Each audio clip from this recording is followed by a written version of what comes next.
Phone చేసుకొని ఇక్కడికి వచ్చారు సారు.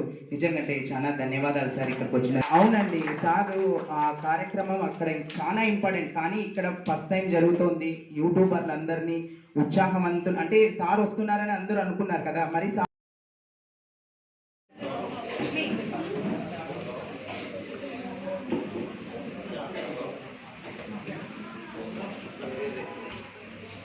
ముందుగా ఇక్కడికి వచ్చిన ప్రతి ఒక్కరికి స్వాగతం సుస్వాగతం అండి. మేమందరం నిజంగా అంటే అదృష్టం చేసుకున్న వాళ్ళము. ప్రతి ఒక్కరికి ఎవ్వరు వెళ్ళినా కూడా ఆయన నిజంగా అంటే ఎంత ఓపికగా ఎంత పేషెన్సీగా మాట్లాడతారంటే, మేము ప్రాక్టికల్గా నేను కానీ మహిత కానీ చాలా మంది చూసాము, మా ఫ్రెండ్స్ కూడా చాలా చాలా బాగా రిసీవ్ చేసుకుంటారు. సో ఇలాంటి ఎంపీ కానీ ఫస్ట్ టైం నేను చూస్తున్నాను మన అనంతపురంలో. ఇదైతే నేను నా ఓన్ ఎక్స్పీరియన్స్ చెప్తున్నాను. ఒక మంచి కార్యక్రమాన్ని ఏర్పాటు చేసి యూట్యూబర్స్ అంటే ఇన్ఫ్లుయెన్సర్స్ మీ అందరి సమక్షంలో ఇంత దిగ్విజయంగా ప్రారంభించడం, అందులో ముఖ్య అతిథిగా నేను రావడం అనేది ఒక అదృష్టంగా భావిస్తూ, అందరూ సమిష్టిగా మరి ఎవరు ఇక్కడ ఈ కార్యక్రమం ఏర్పాటు చేశారో నాకైతే మహితా గారు, శిక్ష గారు ఇక్కడ వచ్చి ఇన్వైట్ చేయడం జరిగింది. మీ అందరూ కూడా ఇన్ఫ్లుయెన్సర్స్గా ఉన్నారు కాబట్టి, సో అందరి సమక్షంలో జరుగుతున్నటువంటి ఒక ఉగాది పురస్కారాల వేడుకని ఇంత ఘనంగా నిర్వహించుకుందాం.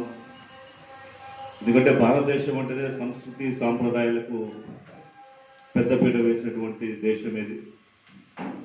అనేక కులాలు, అనేక మతాలు, అనేక సంస్కృతులు, అనేక భాషలు, అనేక ఆచారాలు భిన్నత్వంలో ఏకత్వంలాగా కలిసిమెలిసి అందరము కూడా ఈ సమాజంలో భారతదేశం యొక్క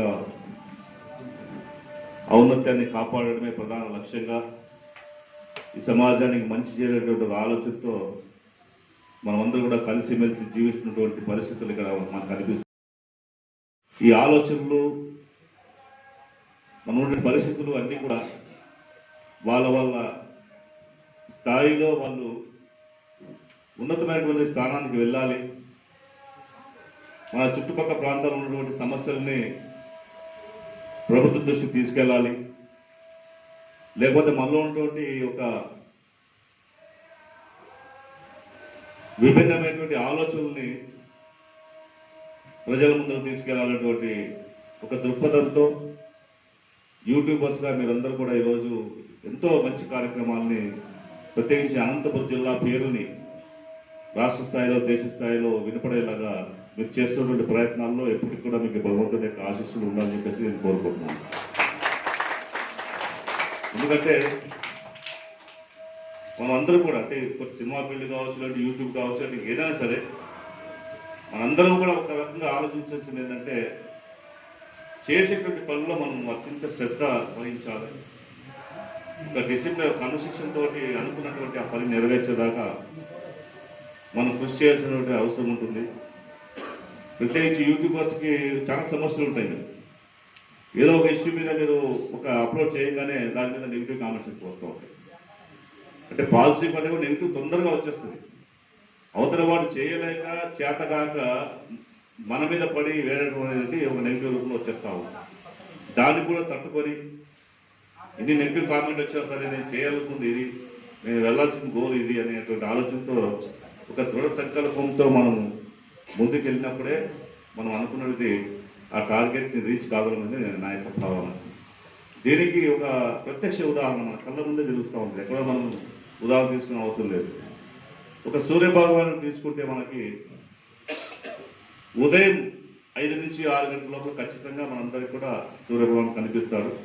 సాయంత్రం 5 నుంచి 6 లోపల వెనక్కి వెళ్ళిపోతాడు. అంటే ఆ సమయ భావన, ఒక క్రమశిక్షణ కలిగినటువంటి ఒక మనిషి కావచ్చు, లేకపోతే ఏదైనా సరే ఒక పద్ధతిగా ఉండాలనేటువంటి ఆలోచనని ఒక సూర్యభగవాన్ మనకి అంత పెద్ద ఎంతో దూరంలో ఉన్నటువంటి వ్యక్తి ద్వారా, లేకపోతే అటువంటి భగవాను ద్వారా మనం తెలుసుకుంటున్నామంటే క్రమశిక్షణ ఎంత ముఖ్యమో మనకు అవసరమో తెలుస్తా ఉంది. అదేవిధంగా సూర్యుడు అంత దూరం ఉన్నా సరే మనందరికీ కూడా ఒక మంచి వెలుగునిస్తాడు.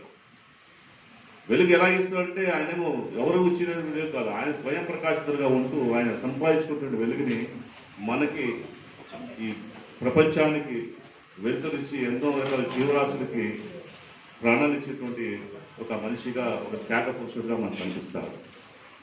అదేవిధంగా ఆలోచన అంటే మనం చేసేటువంటి కార్యక్రమం ఏదైతే ఏమి ఆశించకుండా చేయడం. సో ఏమి ఆశించకుండానే ఇంతమందికి వెలుగునిచ్చేటువంటి ఒక స్ఫూర్తిదాతగా మనం ఒకసారి ఆయన గుర్తుపెట్టుకోవాల్సిన అవసరం ఉంది. అదేవిధంగా చెప్పుకుంటూ పోతే సూర్యభగవానుడు లేదే ఈ ప్రపంచం లేదు.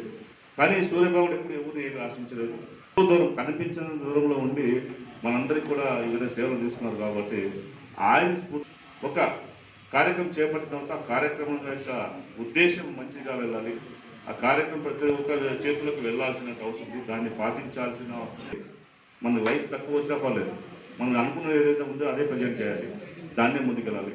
దీంతో పాటు ఇప్పుడు కొంతమంది కొత్తగా అంటే మన ప్రాంతంలో పరిస్థితులు బట్టి చూస్తే అనంతపురం జిల్లా యొక్క విస్తీర్ణం చాలా పెద్దగా ఉంటుంది. కానీ రైతాంగం ఎక్కువగా ఉన్నటువంటి పరిస్థితి, రైతులు అనేక సమస్యలు ఎదుర్కొంటూ మార్కెటింగ్ సదుపాయం కావచ్చు, లేకపోతే పంట పండించేటువంటి పరిస్థితి కావచ్చు, లేకపోతే నీటిని ఒడిచి పట్టుకునేటువంటి పరిస్థితి కావచ్చు, ఇవన్నిటి మీద కూడా యుద్ధం చేస్తున్నటువంటి రైతాంగం కనిపిస్తూ ఉంది. ఎందుకంటే ఈరోజు భారతదేశంలోనే అత్యల్పంగా నమోదైనటువంటి 2వ జిల్లాగా మనకి ఆ పేరు, ఎందుకంటే వర్షం లేదు మనకి. ఇలాంటి ప్రాంతాల్లో కూడా డ్రిప్ ఇరిగేషన్ ద్వారా రైతన్నలు మంచి మంచి పంటలు పండించి దేశానికి ఆదర్శంగా ఉన్నటువంటి జిల్లాగా ఈరోజు మనకి పేరు ప్రఖ్యాతి తీసుకొచ్చారంటే ఆ రైతన్నలు కారణం. అంటే రైతన్నలు వాళ్ళు ఓడిపోయినా సరే వాళ్ళ పంట గెలవాలి, పంట ఖచ్చితంగా పండించాలి అనేటువంటి ఆలోచనతో వాళ్ళ కృషి పట్టుదలని ఒకసారి మనం గమనించాల్సినటువంటి అవసరం ఉంది.